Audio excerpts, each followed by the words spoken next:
Virginia, for bringing me here. I am here to help you solve some of your problems with slaves. Your invitation reached me on my modest plantation in the West Indies, where I have experimented with some of the newest and still have the oldest methods for control of slaves. Ancient Rome would envy us if my program is implemented. As our boat sailed south on the James River, named for illustrious king whose version of the Bible we cherish, I saw enough to know that your problem is not unique. While Rome used cords of wood as crosses for standing human beings along its highways in great numbers, you are here using the tree and the rope on occasions. I caught the whiff of a dead slave hanging from a tree a couple of miles back. You are not only losing valuable stock by hangings, you're having uprisings. Slaves are running away. Your crops are sometimes left in the fields too long for maximum profit. You suffer occasional fires. Your animals are killed. Gentlemen, you know what your problems are. I do not need to elaborate. I am not here to enumerate your problem. I am here to introduce you to a method of solving them. In my bag here, I have a foolproof method for controlling your black slaves. I guarantee every one of you that if you installed it correctly, it will control the slaves for at least 300 years. My method is simple. Any member of your family or your overseer can use it. I have outlined a number of differences among the slaves, and I take them differences and make them bigger. I use fear, distrust, and envy for control purposes. These methods have worked on my modest plantation in the West Indies, and it will work throughout the South. Take this simple little list of differences and think about it. On top of my list is age, but it's there only because it starts with an A. The second is color or shade. There is intelligence, size, sex, sizes of plantations, status on plantations, attitude of owners, whether the slaves live in the valley, on a hill, east, west, north, south, have fine hair, coarse hair, or is tall or short. Now that you have a list of differences, I shall give you an outline of action. But before that, I shall assure you that distrust is stronger than trust, and envy stronger than adulation, respect, or admiration. The black slaves, after receiving this indoctrination, shall carry on and will become self-refueling and self-generating for hundreds of years, maybe thousands. Don't forget, you must pitch the old black male versus the young black male, and the young black male against the old black male. You must use the dark-skinned slaves versus the light-skinned slaves, and the light-skinned slaves versus the dark-skinned slaves. You must use the female versus the male, and the male versus the female. You must also have your white servants and overseers distrust all blacks. But it is necessary that your slaves trust and depend on us. They must love, respect, and trust only us. Gentlemen, these kits are your keys to control. Use them. Have your wives and children use them. Never miss an opportunity. If used intensely for 1 year, the slaves themselves will remain perpetually distrustful. Thank you, gentlemen. Let's Make a Slave by the Black Arcade Liberation Library. It was the interest and business of slaveholders to study human nature, and the slave nature in particular, with a view to practical results. I and many of them attained astonishing proficiency in this direction. They had to deal not with earth, wood, and stone, but with men, and by every regard they had for their own safety and prosperity, they needed to know the material on which they were to work. Conscious of the injustice and wrong they were every hour perpetuating, and knowing what they themselves would do. Were they the victims of such wrongs?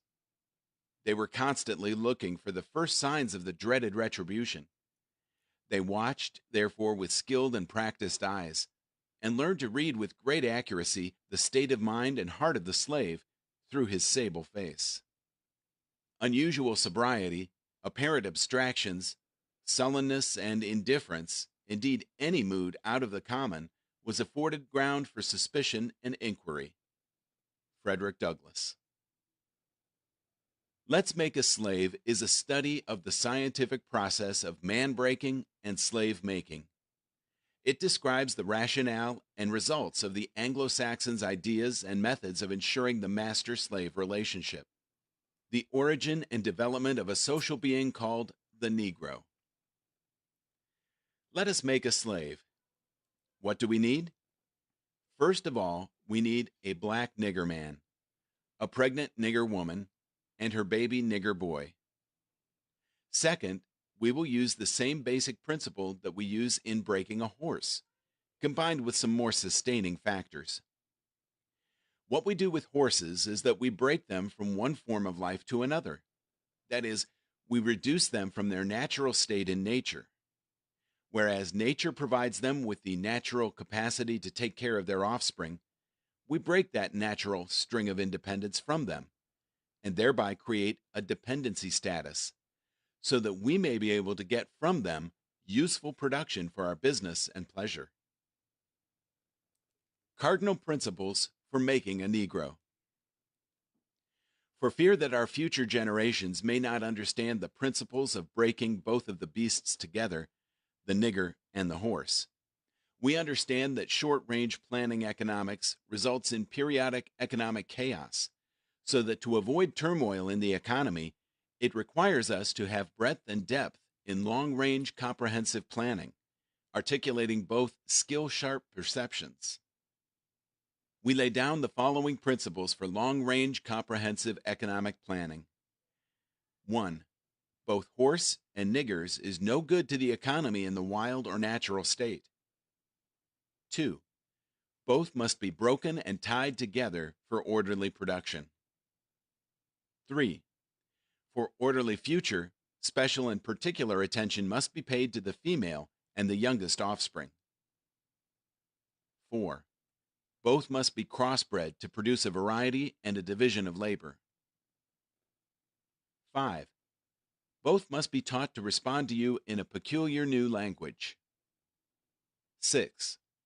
Psychological and physical instruction of containment must be created for both. We hold the 6 cardinal principles as truth to be self-evident, based upon the following discourse concerning the economics of breaking and tying the horse and the nigger together, all inclusive of the 6 principles laid down about. Accordingly, both a wild horse and a wild or natural nigger are dangerous, even if captured, for they will have the tendency to seek their customary freedom, and in doing so might kill you in your sleep. You cannot rest. They sleep while you are awake, and are awake while you are asleep. They are dangerous near the family house, and it requires too much labor to watch them away from the house. Above all, you cannot get them to work in this natural state. Hence, both the horse and the nigger must be broken. That is, breaking them from one form of mental life to another. Keep the body and take the mind. In other words, break the will to resist. Now, the breaking process is the same for both the horse and the nigger, only slightly varying in degrees. But as we said before, there is an art in long-range economic planning. You must keep your eye and thoughts on the female and the offspring of the horse and the nigger. A brief discourse in offspring development will shed light on the key to sound economic principles. Pay little attention to the generation of original breaking, but concentrate on future generations. Therefore, if you break the female mother, she will break the offspring in its early years of development, and when the offspring is old enough to work, she will deliver it up to you, for her normal female protective tendencies will have been lost in the original breaking process. For example, take the case of the wild stud horse, a female horse, and an already infant horse, and compare the breaking process with 2 captured nigger males in their natural state, a pregnant nigger woman and her infant offspring. Take the stud horse, break him for limited containment. Completely break the female horse until she becomes very gentle, whereas you or anybody can ride her in her comfort. Breed the mare and the stud until you have the desired offspring. Then you can turn the stud to freedom until you need him again. Train the female horse where she will eat out of your hand, and she will in turn train the infant horse to eat out of your hand also. When it comes to breaking the uncivilized nigger, use the same process, but vary the degree and step up the pressure, so as to do a complete reversal of the mind. Take the meanest and most reckless nigger, strip him of his clothes in front of the remaining male niggers, the female, and the nigger infant. Tar and feather him. Tie each leg to a different horse faced in an opposite direction, set him on fire, and beat both horses to pull him apart in front of the remaining nigger. The next step is to take a bullwhip and beat the remaining nigger male to the point of death in front of the female and the infant. Don't kill him, but put the fear of God in him, for he can be useful for future breeding. The breaking process of the African woman. Take the female and run a series of tests on her to see if she will submit to your desires willingly. Test her in every way, because she is the most important factor for good economics. If she shows any signs of resistance in submitting completely to your will, do not hesitate to use the bullwhip on her to extract the last bit of bitch out of her. Take care not to kill her, for in doing so you spoil good economics. When in complete submission, she will train her offsprings in the early years to submit to labor when they become of age. Understanding is the best thing. Therefore, we shall go deeper into this area of the subject matter concerning what we have produced here in this breaking process of the female nigger. We have reversed the relationship in her natural uncivilized state. She would have a strong dependency on the uncivilized nigger male, and she would have a limited protective tendency toward her independent male offspring, and would raise male offsprings to be dependent like her. Nature had provided for this type of balance. We reversed nature by burning and pulling a civilized nigger apart and bullwhipping the other to the point of death, all in her presence. By her being left alone, unprotected, with the male image destroyed, the ordeal caused her to move from her psychological dependent state to a frozen, independent state. In this frozen psychological state of independence, she will raise her male and female offspring in reversed roles. For fear of the young male's life, she will psychologically train him to be mentally weak and dependent, but physically strong. Because she has become psychologically independent, she will train her female offspring to be psychologically independent. What have you got? You've got the nigger woman out front and the nigger man behind and scared. This is a perfect situation of sound sleep and economics. Before the breaking process, we had to be alertly on guard at all times. Now we can sleep soundly, for out of frozen fear, his woman stands guard for us. He cannot get past her early slave molding process. He is a good tool, now ready to be tied to the horse at a tender age. By the time a nigger boy reaches the age of 16, he is soundly broken in and ready for a long life of sound and efficient work and the reproduction of a unit of good labor force. Continually, through the breaking of uncivilized savage niggers, by throwing the nigger female savage into a frozen psychological state of independence, by killing of the protective male image, and by creating a submissive dependent mind of the nigger male slave, we have created an orbiting cycle that turns on its own axis forever, unless a phenomenon occurs and reshifts the position of the male and female slaves.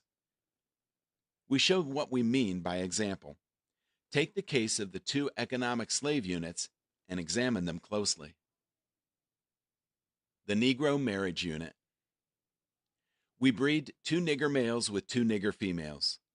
Then we take the nigger male away from them and keep them moving and working. Say one nigger female bears a nigger female, and the other bears a nigger male. Both nigger females, being without influence of the nigger male image, frozen with an independent psychology, will raise their offspring into reverse positions. The one with the female offspring will teach her to be like herself, independent, and negotiable. We negotiate with her, through her, by her, and negotiate her at will. The one with the nigger male offspring, she being frozen subconscious fear for her life, will raise him to be mentally dependent and weak, but physically strong. In other words, body over mind. Now, in a few years, when these two offspring become fertile for early reproduction, we will mate and breed them and continue the cycle. That is good, sound, and long range comprehensive planning. Warning: possible interloping negatives. Earlier, we talked about the non economic good of the horse and the nigger in the wild and natural state. We talked out the principle of breaking and tying them together for orderly production. Furthermore, we talked about paying particular attention to the female savage and her offspring for orderly future planning. Then, more recently, we stated that by reversing the positions of the male and female savages, we created an orbiting cycle that turns on its own axis forever unless a phenomenon occurred and reshifted the positions of the male and female savages. Our experts warned us about the possibility of this phenomenon occurring, for they say the mind has a strong drive to correct and recorrect itself over a period of time. If I can touch some substantial original historical base, they advised us that the best way to deal with the phenomenon is to shave off the brute's mental history and create a multiplicity of phenomena of illusions, so that each illusion will twirl in its own orbit, something similar to floating balls in a vacuum. This creation of multiplicity of phenomena of illusions entails the principle of crossbreeding the nigger and the horse, as we stated above. The purpose of which is to create a That's it. diversified division of labor, thereby creating different levels of labor and different values of illusion at each connecting level of labor.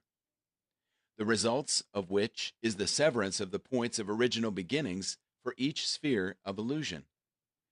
Since we feel that the subject matter may get more complicated as we proceed in laying down our economic plan concerning the purpose, reason, and effect of crossbreeding horses and niggers, we shall lay down the following definition terms for future generations. Orbiting cycle means a thing turning in a given path. Axis means upon which or around which a body turns. Phenomenon means something beyond ordinary conception and inspires awe and wonder. Multiplicity means a great number. Sheer means a globe. Crossbreeding a horse means taking a horse and breeding it with an ass, and you get a dumb, backward ass, long-headed mule that is neither reproductive nor productive by itself. Crossbreeding niggers means taking so many drops of good white blood and putting them into as many nigger women as possible, varying the drops by the various tones that you want, and then letting them breed with each other until another circle of color appears as you desire. What this means is this: put the niggers and the horse in a breeding pot, mix some asses and some good white blood, and what do you get? You get a multiplicity of colors of ass backward, unusual niggers, running, tied to a backward ass long headed mule, the one productive of itself, the other sterile. The one constant, the other dying. We keep the nigger constant, for we may replace the mules for another tool. Both mule and nigger tied to each other, neither knowing where the other came from, and neither productive for itself, nor without each other. Controlled language. Crossbreeding completed, for further severance from their original beginning, we must completely annihilate the mother tongue of both the new nigger and the new mule, and institute a new language that involves the new life's work of both. You know, language is a peculiar institution. It leads to the heart of a people. The more a foreigner knows about the language of another country, the more he is able to move through all levels of that society. Therefore, if the foreigner is an enemy of the country, to the extent that he knows the body of the language, to that extent is the country vulnerable to attack or invasion of a foreign culture. For example, if you take a slave, If you teach him all about your language, he will know all your secrets, and he is then no more a slave, for you can't fool him any longer. And being a fool is one of the basic ingredients of an incident to the maintenance of the slavery system. For example, if you told a slave that he must perform in getting out our crops and he knows the language well, he would know that our crops didn't mean our crops, and the slavery system would break down, for he would relate on the basis of what our crops really meant. So you have to be careful in setting up the new language, for the slaves would soon be in your house, talking to you man to man. That is death to our economic system. In addition, the definitions of words or terms are only a minute part of the process. Values are created and transported by communication through the body of the language. A total society has many interconnected value systems. All the values in the society have bridges of language to connect them for orderly working in the society. But for those language bridges, these many value systems would sharply clash and cause internal strife or civil war, the degree of the conflict being determined by the magnitude of the issues or relative opposing strength in whatever form.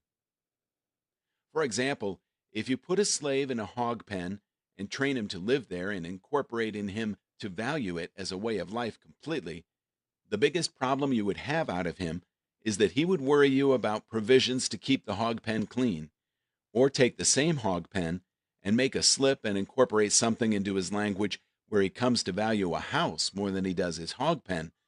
Now you've got a problem. He will soon be in your house. This has been The Willie Lynch Letter and the Making of a Slave. Copyright 2013 by Snowball Publishing. The Willie Lynch Letter, the making of a Audible hopes slave. you have enjoyed this. So it all comes down to a man who had an idea, a man named Willie Lynch. He went to the slave owners with an idea on how to control slaves for centuries and centuries to come. And the way how we are controlled today is through social media, the information, the lack of, you know, if I could get this person to believe this, I could control them. I could keep you dumbfounded. And then you have some people who say that they are part of the community being a part of the problem, not the solution, committing genocide. Because the things that they doing and the message that they bringing to the people is tearing the people down. It's a divide to conquer. It's the same thing that Willie Lynch was doing. Anybody that's dividing to conquer is not worth following, man. And it's a lot of celebrities that do just that. They have a Willie Lynch mindset, and they use these 48 laws of power tactics to get over on people that's ignorant. That's why it's easy for them to manipulate people through their possessions. They'll show you all kind of things that you wish you had to manipulate you into believing everything that they say to be true. They got to know what they talking about. Look all this stuff that they got. But if you don't have a mind, you don't got nothing.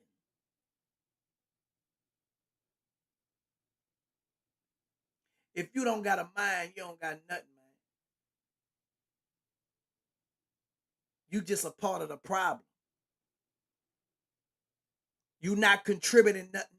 Everything that you gaining for yourself. What are you doing to help others?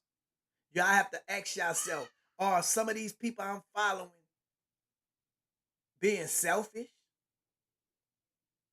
Am I benefiting something by going extra hard for this individual? What am I getting for going so hard for this person? Why am I promoting this person so hard to the point where what I'm getting out the situation? Are you learning anything? What are you learning? What are you earning? If you're not being inspired by me, don't be influenced. I don't want you to do what I do. I want you to do better than what I do. The things that I give to you, I don't want it back. I want you to be a better person, live a better life. My blessings come from God. It don't come from man. No man can shut my blessings off. When people be like, they don't mess with you, you think I care? Do it look like I care? Do it look like I'm trying to buy a friend to feel appreciated? Do I'm looking for somebody to admire me, to know my self-worth, to know who I am? Nah. Those are people who are insecure. I don't have no insecurities no more. I'm secure in who I am. So I don't have to never pretend to be somebody that I'm not for the approval of other people. I don't care what they say. I just make sure it ain't true what they saying.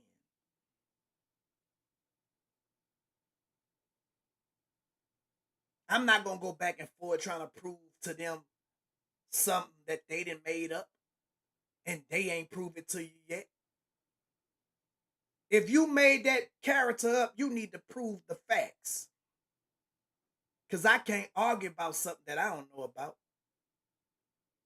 See, that's what we got to understand. We got to understand that the same mindset that Willie Lynch had, he wanted to create some type of differences, right?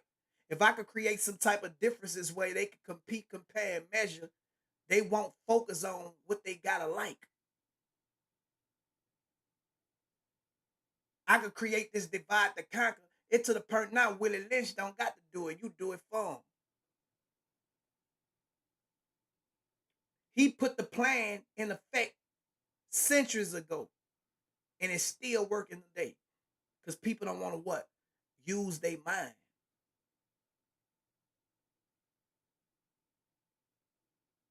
You got to outthink the enemy, man. If you're not thinking, you're gonna fall victim to a modern day Willie Lynch syndrome. It don't have nothing to do with me being racist. It's the truth. Truth don't have no color on it. We was taught to hate white and black, hate black and black, and now we black hating black. You know, we was taught how to hate.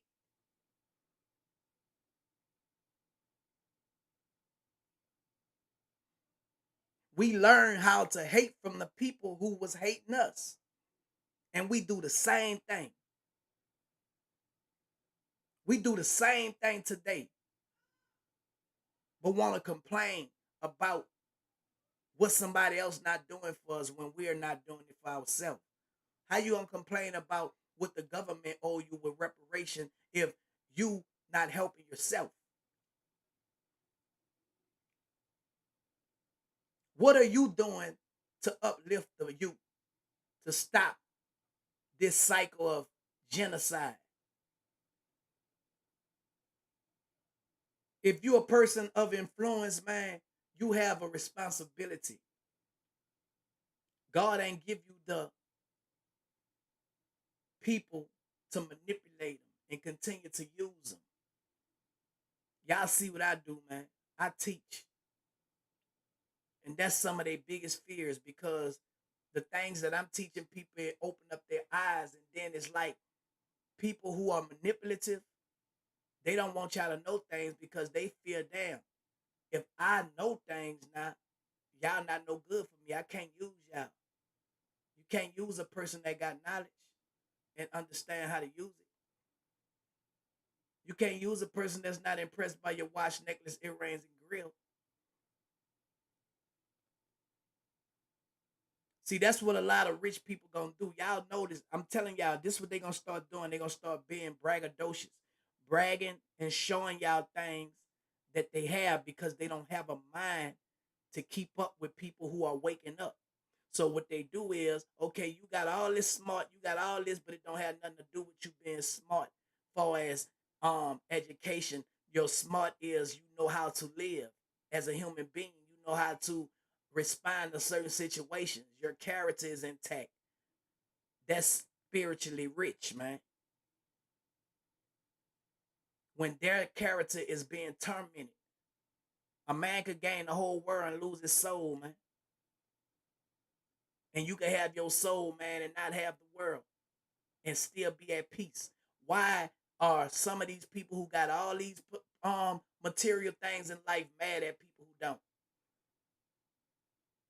If you had so much of material wealth, why are you so angry? Why are you mad at people who's supposed to be beneath you, as you say? They not mad. They not frowning up. They not speaking hate. They not disrespecting. But you are so mad.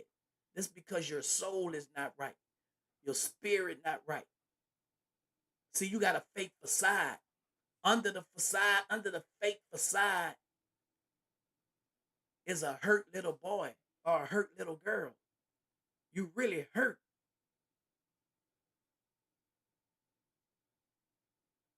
You really hurt, man. You really got fragile self-esteem. Underneath your grandiosa is a fake facade. You got fragile self-worth. That's why you react to criticism and perceive them to be threats when a person is constructively criticizing you. When a person is correcting you, you feel like that's a threat.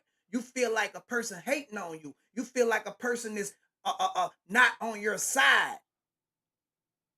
Oh man, he just hating on me. He hating on me.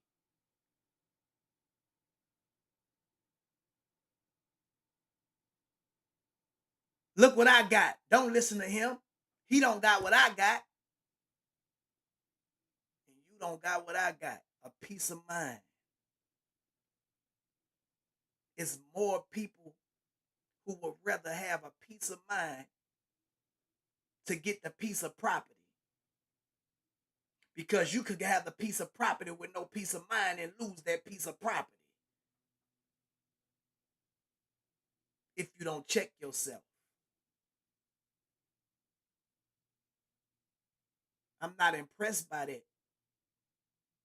How you treat people is very, very important on your life. It'll take you a long way to have respect for people, man. Do not fall victim to social media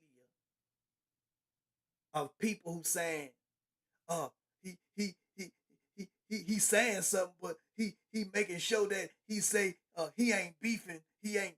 Why should I beef with somebody, incriminate myself, even if I was beefing, and get locked up from saying and threatening people and saying I'm gonna do them something?"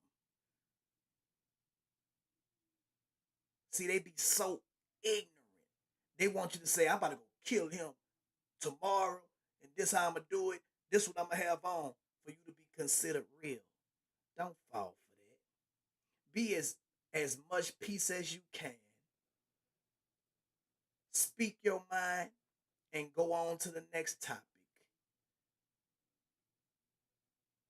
That irritate the devil when you can speak and be respected from speaking without having to act like you tough.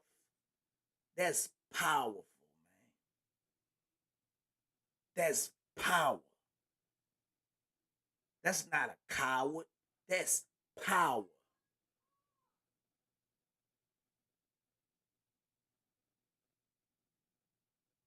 Do not be lost with people who are losing their mind. Be like the moon. The dog continued to howl at the moon, and the moon don't move or react. The moon just stay where it's at and shine. Be still.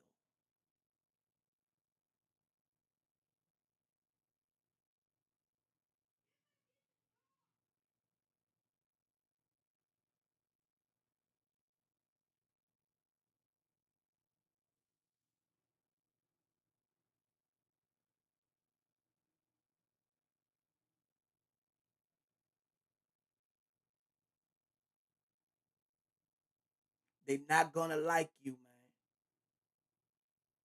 Not for something you did them, but because of what you doing. You are causing an uproar of positivity. You are waking people up. I know I'm waking people up.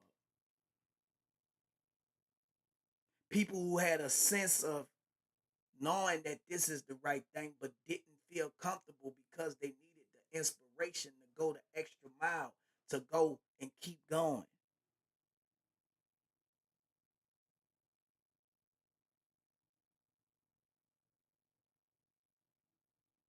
A lot of people tried to stop me from this moment right here, but now they have manifested the thing that they feared the most, me being a vessel where people could hear me at. God did this. So when they say who is Turk, they didn't even know that I was changing my name.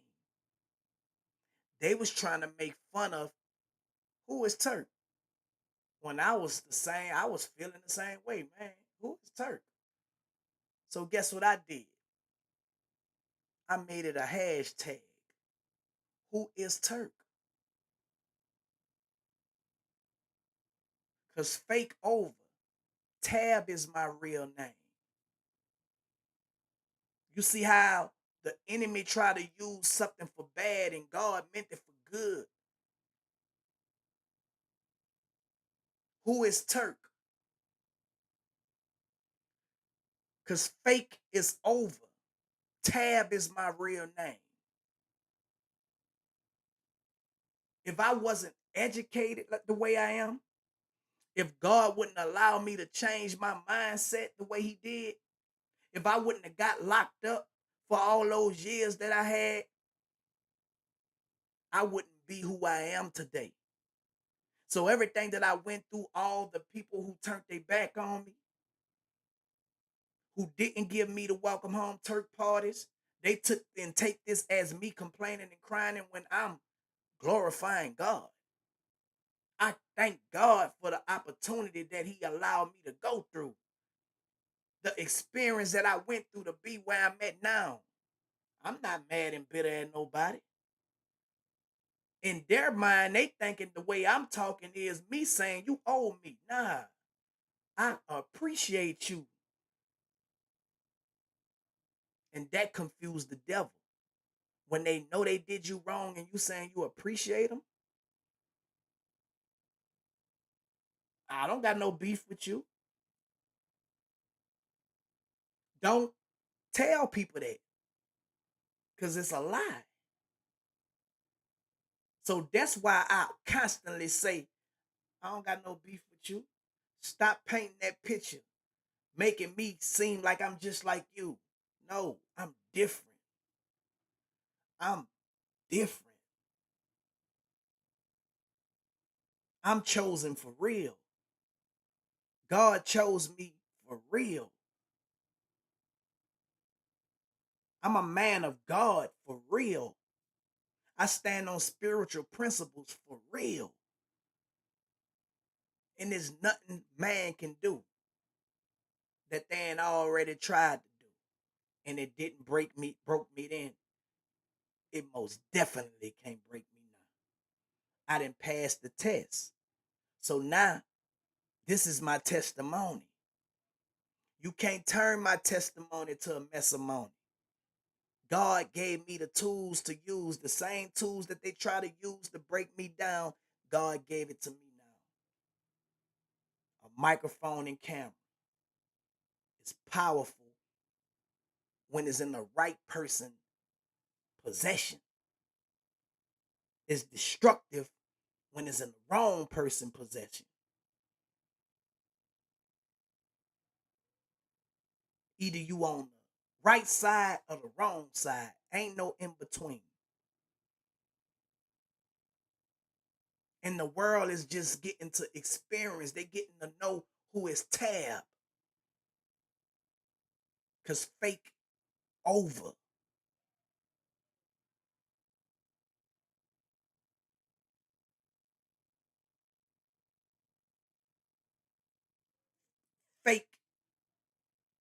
over. Cause fake over. So many people gonna be blessed, bro.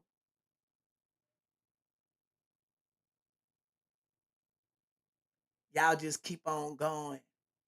Be inspired to reach inside y'all self to bring out what's good in y'all so y'all could make a way for yourself through your talent, through your gift. Don't be impressed by a person highlight to the point where you're not paying attention to the signs and symbols that God got for you. God want to use you just like he used me. He's no respecter of person.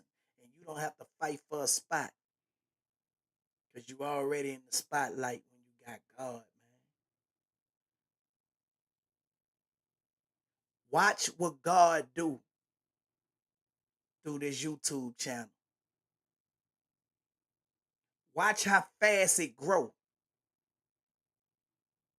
And the enemy be so upset that it's growing because they know that they ain't have nothing to do with the growth.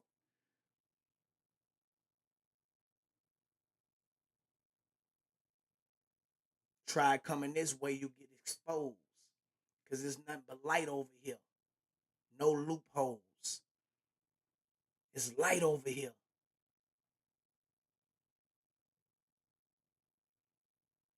And we only looking for the right type of energy, the right frequency to be on.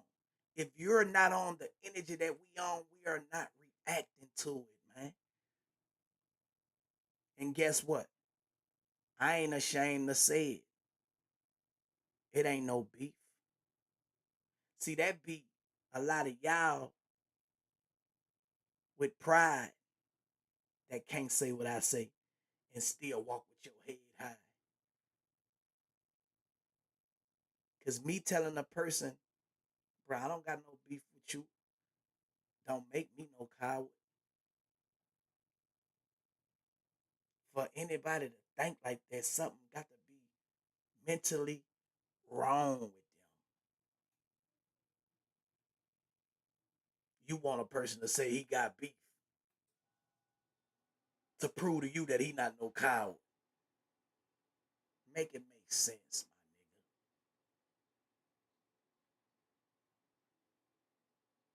my nigga. Make it make sense.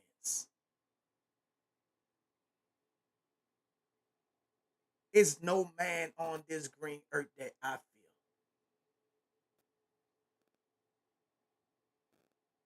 Make it make sense. I do it for God.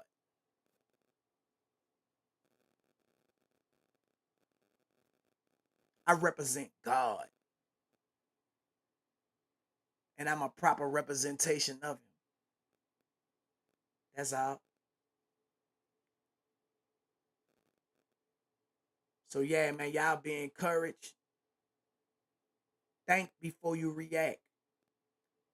Use your head. Don't lose your head. Telling the truth, not hating. Telling lies is clout chasing. Telling the truth, not hating. Telling lies is clout chasing. Y'all make sure y'all catch me later on Big Thuggin, Heads Up, Telling the Truth, Not Hating podcast. Thuggin.